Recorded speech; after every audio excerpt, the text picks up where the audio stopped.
part, okay?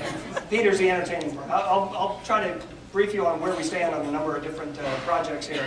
But I would like to start out and thank our co-sponsors, the Joplin Area Chamber of Commerce. Peter and I had the opportunity of talking November, December timeframe. I was giving a speech in New Orleans. He was on right after me. And I said, this is something that I think Joplin needs to hear. Because we talk about the economy, we talk about the projects that we're working on, the economic impact it has on a community. And obviously, when you sit there and you think about the parallel that in New Orleans with Hurricane Katrina went through, its economic recovery and what Joplin's going through. So I thought it was appropriate for us to do that. So immediately after we stopped talking, I went out to the lobby and called Rob O'Brien and said, here's something we've got to do together. So I know, Rob, you're here in the back. You've been in Jefferson City all day speaking. Thank you for agreeing to co-host this. Would you guys join me in a round of applause?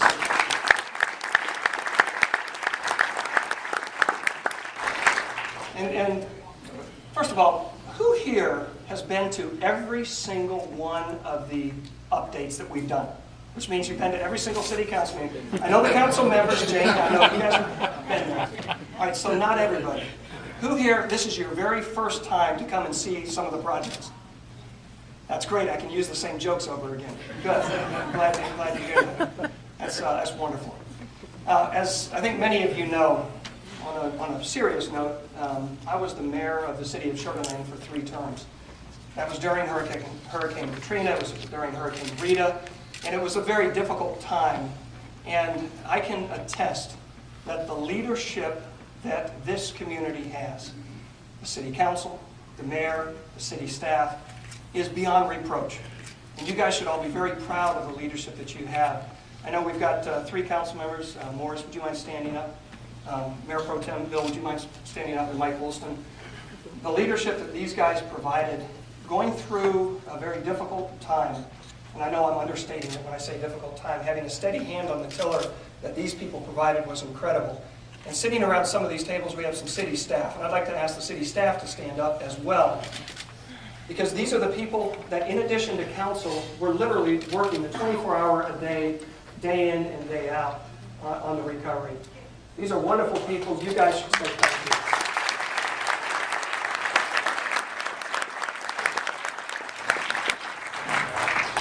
And now, who here knows where Sugar Land, Texas is?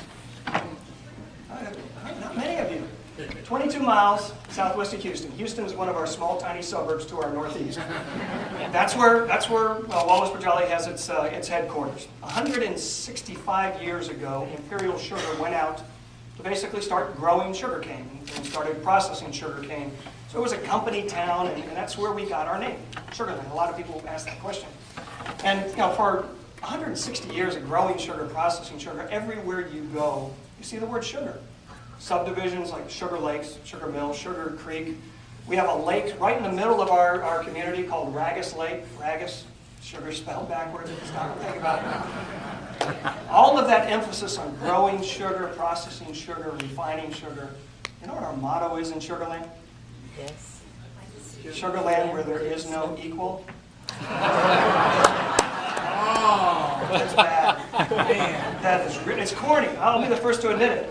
But when I was mayor, you could come up with things like that, and people would laugh. So, in any event, tonight is a series in this process that we're going through. If you'll recall, 6 months ago when we signed the Master Development Agreement with the city, we committed at that point in time that this was not a developer-driven project. It was not a mayor's project, a city manager's project. It had to truly be a community project in order for it to be successful. The CART process, Jane Cage is sitting here. I know we have who chaired CART. We have other CART members that are here as well. The way that you reached out to the community to gather input as to what this community wants as it rebuilds, I think was incredible. And that truly is the foundation for which we're moving forward on. And every step of the way, we're reaching out to the community. We're asking for input. On each one of these tables, we have cards. We want your input. We want your feedback. If we're going down and we're about to turn left and you think we should go right, we want to hear about that.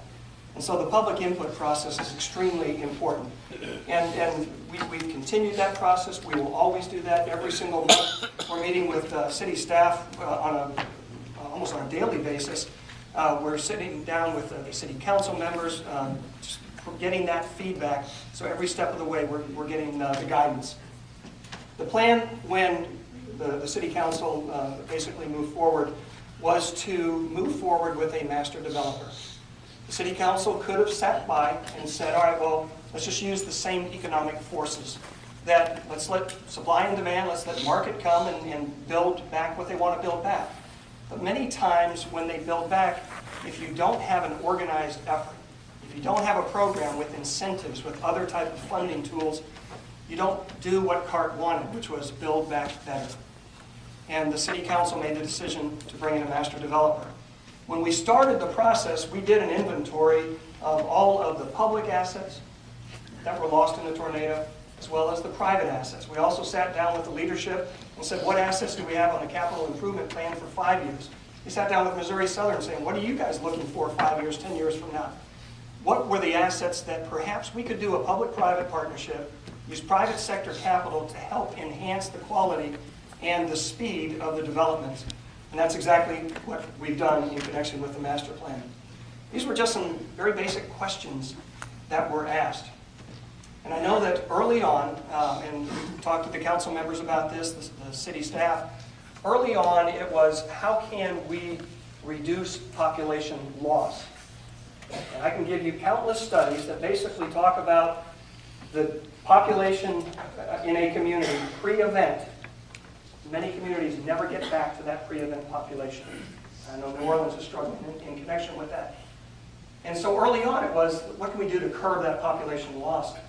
Now with the programs that we're doing, because of the economic development engine that the city staff, the leadership, the council have basically embraced, we're talking about growth. And we're talking about how can we use these as economic development tools and magnets to answer every single one of these questions.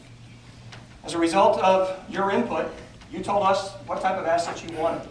We initially isolated $1.9 billion of projects. That was the initial conversation we had with the CART, with the leadership here, as to this is what we think that this community is looking for.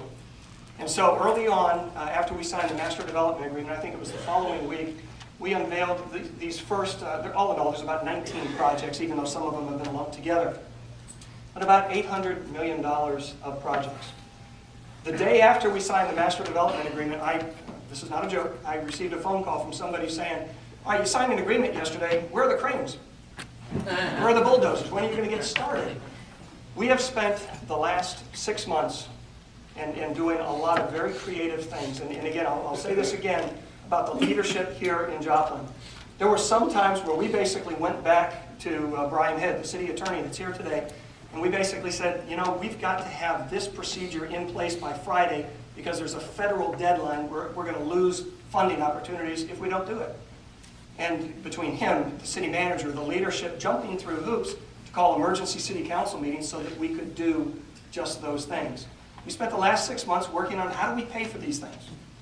And so many people were saying, yeah, but you know, are we going to get this high-end type of a project? The rents here in Joplin won't support that.